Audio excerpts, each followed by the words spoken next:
আমের ফুলুরি বানানোর জন্য আমি দুটো পাকা আম নিয়েছি। এবার আমটাকে ভালো করে ধুয়ে আমি চোচাটা ছাড়িয়ে নিচ্ছি। এবার আম দুটোকে আমি গ্রেটারের সাহায্যে গ্রেট করে নিচ্ছি।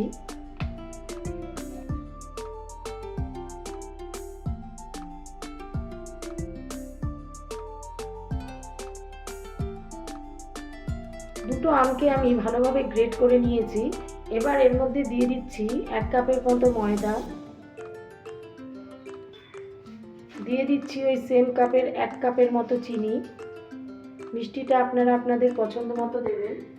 দিয়ে দিচ্ছি 1 কাপের মতো সুজি, আমি ভিজিয়ে রেখেছিলাম।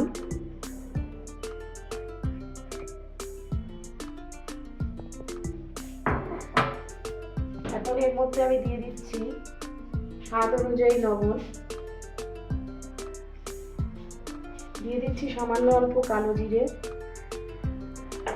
আর দিয়ে দিচ্ছি 1 চিমটির মতো বেকিং সোডা।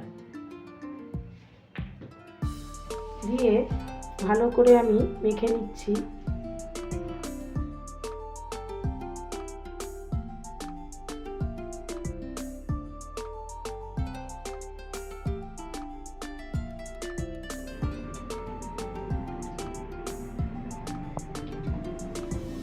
দেখুন মাখাটা ঠিক এই টাইপের হয়েছে।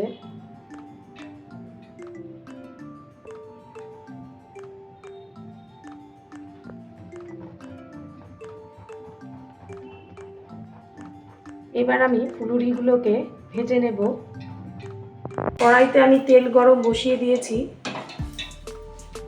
তেল গরম হয়ে গেলে এবার আমি এক এক করে ফুলুরিগুলোকে দিয়ে ভেজে নেব।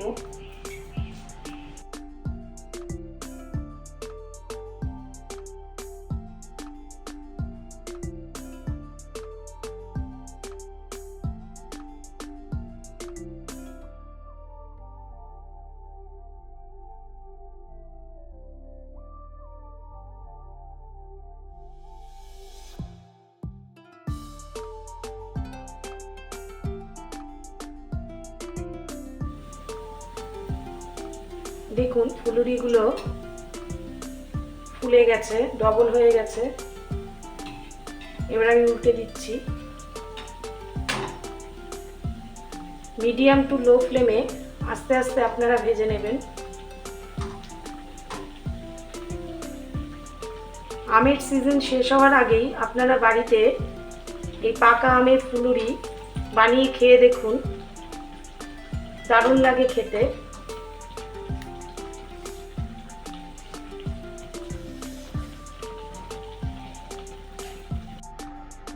আমার প্রথম ব্যাচের ফুলুরিগুলো তৈরি হয়ে গেছে।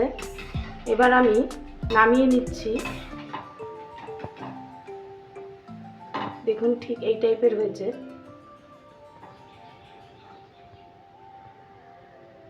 এর মধ্যে একটুকু তেল অ্যাবজর্ব করে না, একদম ড্রাই, দেখলেই বুঝতে পারছেন। প্লেটের মধ্যে নামিয়ে নিলাম। সেকেন্ড ব্যাচে আমি আবার ফুলুরিগুলোকে দিচ্ছি। আমি এবার চামচ দিয়ে দিচ্ছি। দেখুন একটা বড় চামচ নিয়েছি, চামচ দিয়ে দিয়ে দিচ্ছি। প্রথমটা আমি হাত দিয়ে দিয়েছিলাম।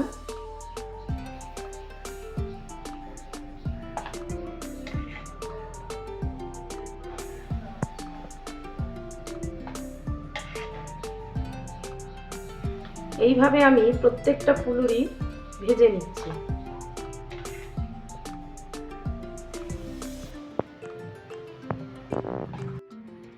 দেখুন আমার আমের ফুলুরিগুলো পুরোপুরি তৈরি হয়ে গেছে। এখানে আপনারা চালের গুঁড়ো দিতে পারেন, চালের গুঁড়ো আমি দেইনি। চালের গুঁড়ো দিলে একটু শক্ত হয়। আমি পুরোটাই ময়দা আর সুজি দিয়ে তৈরি করেছি। এবার একটা ফুলুরি আমি এইভাবে ভেঙে আপনাদের দেখাচ্ছি।